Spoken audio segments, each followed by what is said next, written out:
하나님의 말씀 봉독하겠습니다. 요한복음 20장 24절에서 29절까지의 말씀입니다. 신약성경 183면에 있습니다. 요한복음 20장 24절에서 29절까지의 말씀입니다. 12제자 중에 하나로서 디두모라 불리는 도마는 예수께서 오셨을 때에 함께 있지 아니한지라.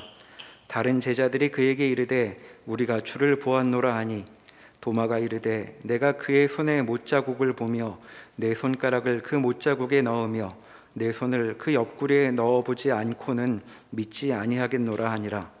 여드레를 지나서 제자들이 다시 집 안에 있을 때에 도마도 함께 있고 문들이 닫혔는데 예수께서 오사 가운데 서서 이르시되 너희에게 평강이 있을지어다 하시고 도마에게 이르시되 내 손가락을 이리 내밀어 내 손을 보고 내 손을 내밀어 내 옆구리에 넣어보라. 그리하여 믿음 없는 자가 되지 말고 믿는 자가 되라. 도마가 대답하여 이르되 나의 주님이시요 나의 하나님이시니이다. 예수께서 이르시되 너는 나를 본고로 믿느냐? 보지 못하고 믿는 자들은 복되도다 하시니라. 아멘. 예수님 부활하시고 제자들을 찾아왔을 때 처음에 모인 무리 속에는 도마가 없었습니다. 다른 제자들이 예수를 만나본 증언을 했을 때 도마는 강력하게 부인합니다. 그럴 리가 없다. 내 손으로 그 못자국과 창자국에 넣어보지 않고는 난 믿지 못하겠다. 그리고 그 다음에 도마도 함께 제자들과 모여 있는 자리에 예수님이 나타나셨고 내 손으로 확인하라. 그리고 보고 믿는 자가 되라. 그러나 거기에 오늘 우리가 생각할 쉽지 않은 말씀이 따라 붙습니다. 너는 나를 봐서 믿느냐? 그러나 나를 보지 못하고 믿는 자는 더 복되다. 이렇게 말씀하십니다.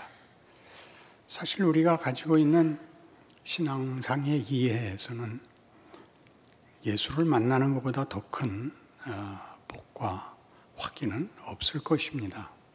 우리 모두는 어려울 때라든가 간절한 형편에서 다른 음성을 못 들어도 예수님을 만날 수만 있다면 모든 문제가 해결될 것이라는 강한 기대를 가지고 있습니다. 그러나 이러한 믿음은 실존주의적 믿음이라 그럽니다.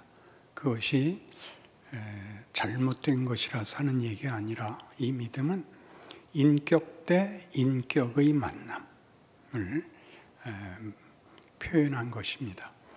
우리 모두가 이런 인격 대 인격으로의 만남을 부흥시대에는 너무나 많이 보았죠. 그 전조도 없고 어떤 낌새도 없이 그저 갑작스럽게 어느 날 하나님을 만나고 자기가 누구인지를 알게 되고 운명을 깨닫게 되는 일들이 한국교회에 정말 넘쳐나게 많았던 것을 보았습니다. 우리가 그 중에 하나이기도 하고 우리 주변에 일어나는 너무나 넘치는 증거들이 우리의 교회 역사에 있습니다. 그러나 오늘 예수님께서 하신 말씀을 이해하려면 이 신앙 문제는 실존적 신앙만 있는 게 아니라 역사적 신앙도 있다는 것을 이해해야 됩니다. 역사적 신앙이라는 것은 예수께서 당연히 그러듯이 온 우주 역사와 인류의 운명의 주인이 되셔서 시작과 끝을 그리고 그 과정을 인도하시며 장악하고 계시며 진전시킨다는 신앙입니다. 우리는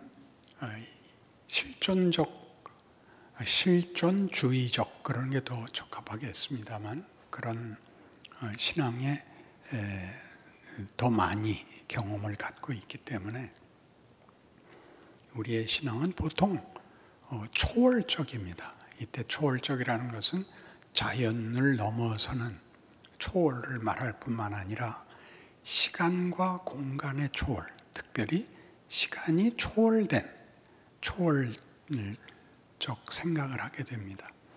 모든 것이 예수님만 만나면 해결이 되는, 모든 것이 믿음만 가지면 문제가 없는, 그렇게 하여 전후라는 맥락이 없이 지극함,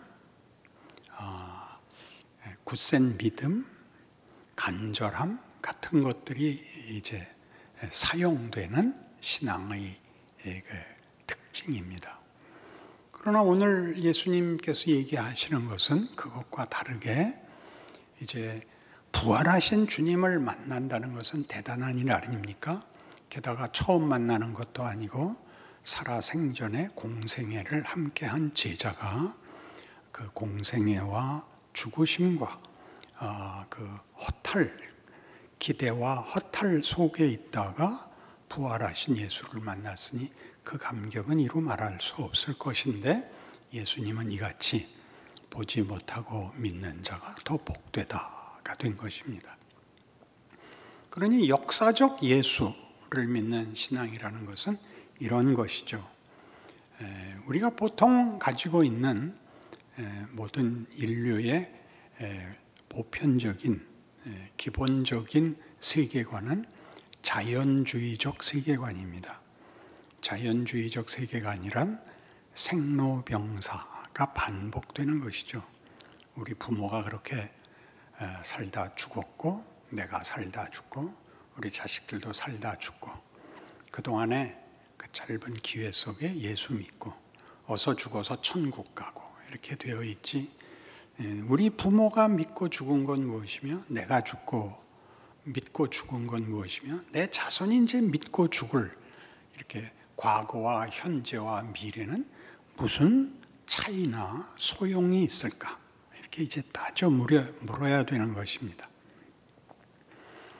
우리가 역사를 보면 지금 역사주의적 신앙을 논하려면 역사가 뭐냐? 이렇게 물어야 되는데, 우리 보통 인류가 아는 역사는 제국 역사거나 문명사에 불과합니다. 인간의 발전이나 인간의 이상은 그저 다 체념되었죠. 그러나 성경은 그렇게 얘기하지 않고 인류 역사가 헛되게 반복하는 것이 아니라 전진을 하고 있다고 가르칩니다. 그래서 그 유명한 성경은 드라마다라는 책이 있으니까 꼭 구해 보시기 바랍니다. 거기에서는 어떻게 하나님이 역사를 당신의 뜻을 이루기 위하여 전진시키고 있고 개입하여 일하고 있는가를 잘 드러내고 있는데, 거기서는 역사를 이렇게 나눕니다. 첫 시대가 창조, 이해하시겠죠? 그 다음에 타락한 인간들을 외면하지 아니하시고 구원을 약속하시는 약속 혹은 믿음, 그리고 그 다음에 주어지는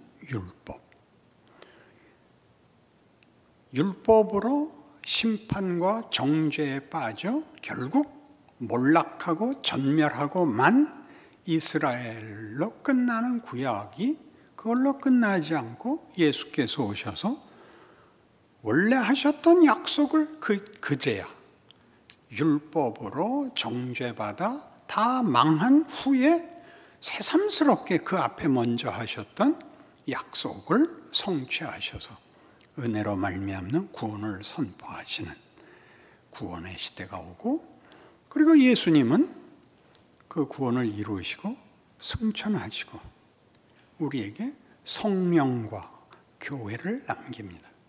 그래서 지금의 시대는 성령 시대 혹은 교회 시대라고 할 수 있고, 우리는 이 시대를 살고 있고, 이 다음은 종말입니다. 새하늘과 새 땅이 주어질 것입니다.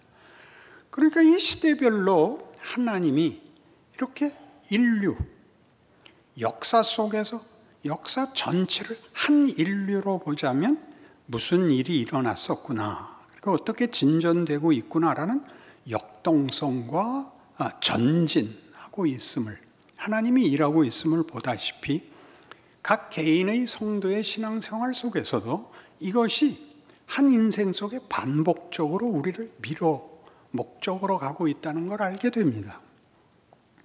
그것은 앞에서 얘기했던 인격 대 인격의 관계 속에서 확인하는 실존주의적 신앙에서는 치열함과 진실함이 필요한 자격이고 또 그래서 보상을 받는 그런 개념에서부터 내가 얼마나 잘하느냐를 넘어서는 더 큰 차원에서 하나님이 창조 세계와 인류의 역사를 진전시키고 일하고 계시다라는 그 속에서 자신의 위치를 깨닫게 됩니다.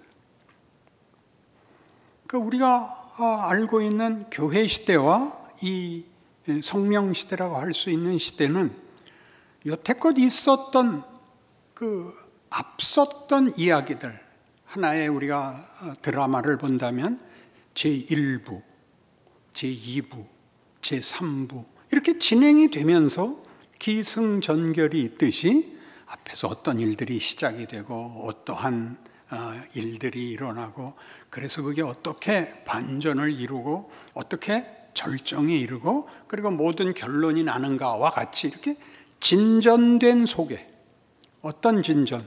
예수로 말미암는 새로운 세상.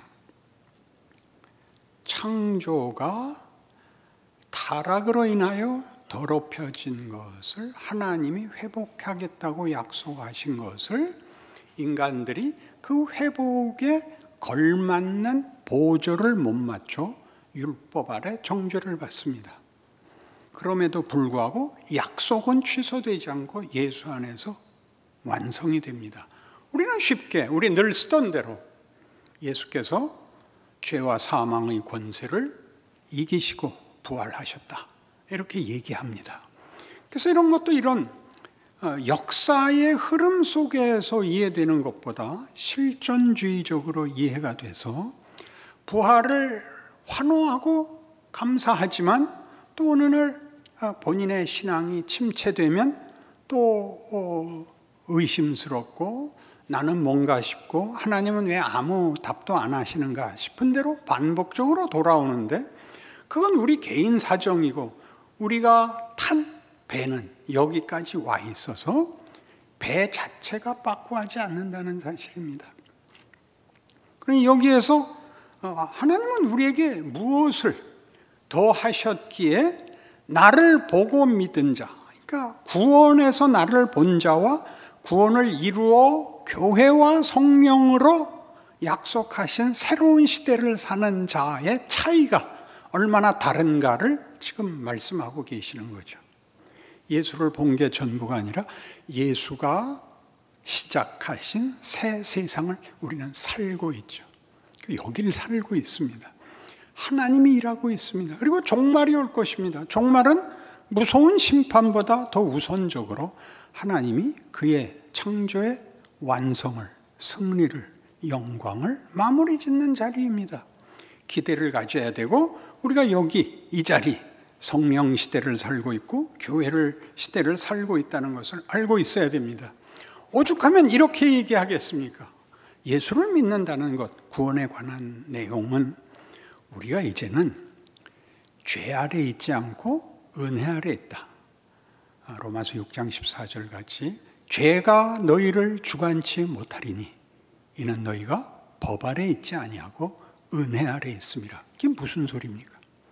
여기는 말하자면 학교 같아서 학교에서는 공부를 잘했다 못했다만 있는 거지 살인을 했다 안 했다를 다루는 데가 아니듯이 그 장소가 기관이 다른 데인 것 같이 이제 예수님 이후엔 세상이 다른 것입니다. 예수를 믿고 나면 법과 사망 아래에 있지 않고 은혜와 기적 속에 있는 것입니다. 우리는 로마서 7장 말미에 오라나는 곤고한 사람이로다 이 사망의 몸에서 누가 나를 건져내라 라는 비탄에 섞인 현실에도 불구하고 8장 1절이 그러므로 그리스도 예수 안에 있는 자들에게는 결코 정죄함이 없나니 이는 생명과 성령의 법이 죄와 사망의 법에서 너희를 해방하였음이라 라는 선언을 받습니다. 이 시대를 살고 있는 겁니다. 그러니 제가 자주 얘기했던 그만 회개해라 를 알아듣겠습니까? 그 차원에 가 계시지 말고 여러분 예전에 사박놀이 하면 금발 봤다. 금발 보면 뭐라 그래요? 죽었다 그러잖아요. 아웃이죠, 아웃. 경기장에서 금발 본 건 아웃이지 죽지 않습니다. 이렇게 다른 세상을 살게 돼서 너는 나를 본고로 믿느냐? 그러나 나를 보지 못하고 믿는 자는 더 복되다를 살고 있는데 여기서 마음껏 금에 서서 금을 밟을까 말까가 아니라 금 안에, 규격 안에 들어와 경기를 해야죠. 경기를. 이게 우리한테 주어진 것입니다. 그니 요한복음 16장에서 예수님께서 이렇게 얘기하죠. 내가 아버지께 가야 된다. 너희들이 내가 세상을 떠나야 된다 그러니까 다 근심하는데 내가 가는 게 너희한테 유익이다. 내가 가야 성령께서 오신다. 내가 보혜사를 보낼 테니 그가 와서 죄에 대하여, 의에 대하여, 심판에 대하여 세상을 책망하시리라. 죄에 대하여라 하면 나를 믿지 아니한 거예요. 의에 대하여라 하면 내가 아버지께로 가서 세상에 없으며, 심판에 대하여라 하면 세상 임금이 심판을 받았음이니라 라고 합니다. 그걸 우리 보고 살려는 거죠. 죄와 사망이 우리에게 힘을 쓸 수 없다는 걸 아는 자로, 죄와 사망의 위협과 도전 속에서 거기에 상관없는 자로, 아무래도 좋다와 다르죠. 예수님의 공생애를 소개했잖아요.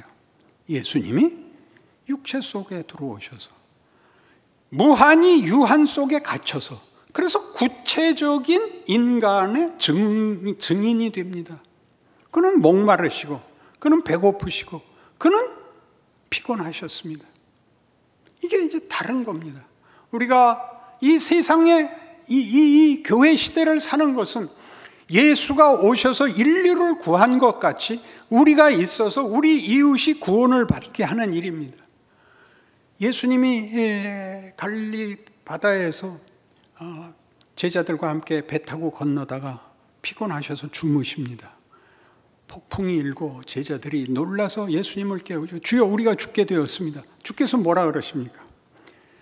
믿음이 없는 자들아, 내가 있는데 어찌 너희가 죽겠느냐? 내가 누워있는 이 배가 어찌 침몰하겠느냐? 그렇게 호통을 치신 시대를 살고 있는 겁니다. 그 성경엔 이런 위로의 말이 너무나 많죠.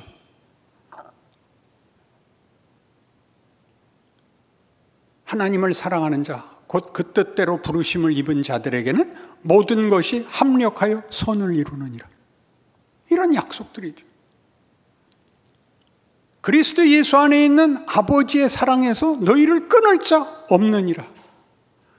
여러분들은 지금 이 시대가 어느 만큼 진전된 1편, 2편, 3편, 4편, 5편을 지나서 6편에 와 있는데 이게 무효화될 리가 없다는 그 자리에 와 있음에도 불구하고 여기에서 우리가 갖고 있는 특권들을 다 놓친 채 그저 매일 지우느라고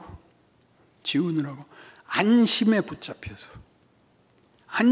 붙잡혀서 매일 분노하고 비명 지르느라고 하루를 제대로 살지를 못하고 있는 겁니다. 안타까운 일이죠. 우리가 성경에서 보는 놀라움은 이런 것들입니다. 요셉은 형들에게 미움을 사서 팔려가서 무고를 당하고 감옥에 갇힙니다. 그를 족쇄가 그리고 쇠사슬이 묶어놓습니다. 아무것도 할 수 없습니다. 그리고 나중에 바로가 꿈을 꾸고 그 꿈을 해몽하고 그는 총리가 되어 온 세상을 구합니다. 잘 생각해 보십시오. 온 세상을 구할 아무런 조건도 준비도 기대도 상상도 못했던 과정 속에서 하나님이 온 세상을 구하는 그의 사람을 묻어두셨습니다. 사망 속에, 고통 속에, 우리의 분노 속에 다 묻혀 있습니다. 우리는 결단코 헛될 수 없습니다. 성경이 우리에게 가르치는 것입니다. 그러나 여러분은 이 실존주의적 신앙관에 더욱 익숙하기 때문에 예를 들면 아무든지 나를 따르려거든 자기를 부인하고 자기 십자가를 지고 나를 쫓을 것이니라. 이런 말씀들을 당연히 실존주의적으로 각오하고 계실 겁니다. 매일 성경 얼만큼 보고 기도 얼만큼 하고 나가서 전도 얼만큼 하고 그리고 어느 날은 딱 구별하고 하는 것들이 우리에게 익숙한 신앙의 단계였었습니다. 그리고 이걸 넘어오셔야 됩니다. 어떻게 넘어오느냐 하면 자기를 부인한다는 것은 무슨 고집을 꺾고 죄악된 생각을 버리고 하는 도덕적이거나 헌신의 의미에서의 준비가 아니라 우리가 죄인이라는 것을 인정하는 것입니다. 자기를 부인한다는 것은 여기서 죄인인 것을 인정한다면 다시 금방 회개로 가실 텐데 여기서 하는 얘기는 이런 뜻입니다. 로마서 3장에서 예수로 말미암는 구원을 얘기할 때 이렇게 얘기하죠. 모든 사람이 죄를 범하였음에 하나님의 영광에 이르지 못하더라입니다. 그러니까 우리가 만드는 영광은 하나님이 목적한 영광과 비교도 안 되고 그리고 물론 전혀 다른 것입니다.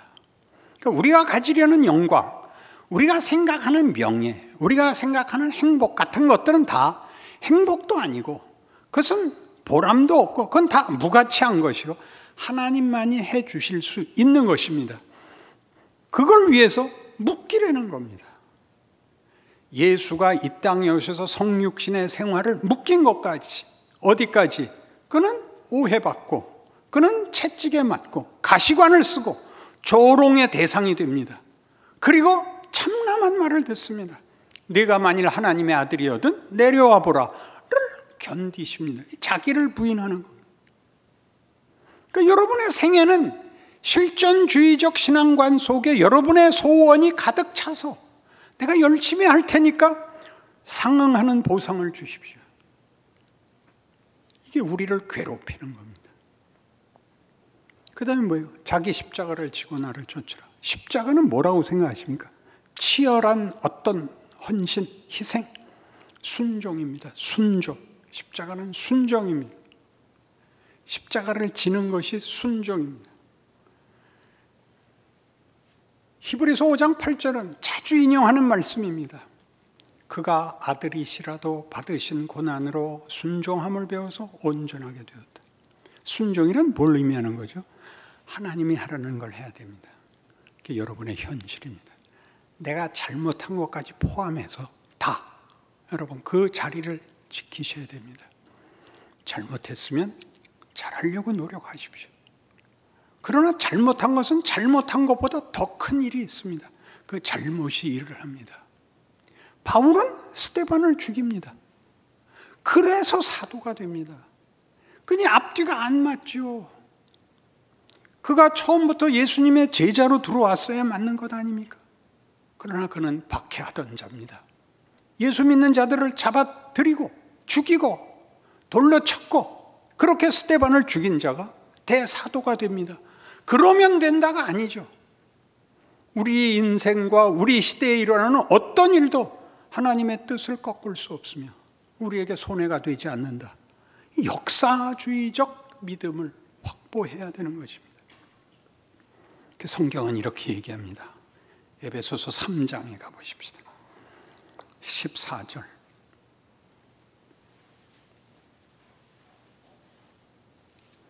에베소서 3장 14절 신약성경 313페이지입니다. 이러므로 내가 하늘과 땅에 있는 각 족속에게 이름을 주신 아버지 앞에 무릎을 꿇고 비노니 여기 각 족속에게 이름을 주신에다가 여러분의 이름을 써놓으시면 됩니다. 그의 영광의 풍성함을 따라 그의 성령으로 말미암아 너희 속사람을 능력으로 강건하게 하시오며 믿음으로 말미암아 그리스도께서 너희 마음에 계시게 하시옵고 너희가 사랑 가운데서 뿌리가 박히고 터가 굳어져서 능히 모든 성도와 함께 지식이 넘치는 그리스도의 사랑을 알고 그 너비와 길이와 높이와 깊이가 어떠함을 깨달아 하나님의 모든 충만하신 것으로 너희에게 충만하게 하시기를 구하노라. 이게 우리 시대에 하나님이 우리에게 하시는 일입니다. 그리고 이렇게 덧붙여집니다. 우리 가운데서 역사하시는 능력대로 하나님 일하고 계십니다. 우리가 구하거나 생각하는 모든 것에 더 넘치도록 능히 하실 이에게 더. 하나님 왜 대답 안 하세요? 우리 밤낮 울부짖는데 더 하실 이에게 교회 안에서 믿음의 공동체뿐만 아니라 예수를 믿는 모든 각자, 신약시대 성도를 교회라고 부릅니다. 교회 안에서와 그리스도 예수 안에서 영광이 대대로 영원무궁하기를 원하노라. 아멘. 기도하십시다. 하나님 아버지, 우리가 사는 시대와 우리의 존재와 우리의 현실이 하나님이 일하시는 큰 권능 아래에 있다는 사실을 믿습니다. 그 인생을 살아내는, 자기를 부인하고 십자가를 지는 위대한 일꾼이 되게 하옵소서. 예수님 이름으로 기도합니다. 아멘.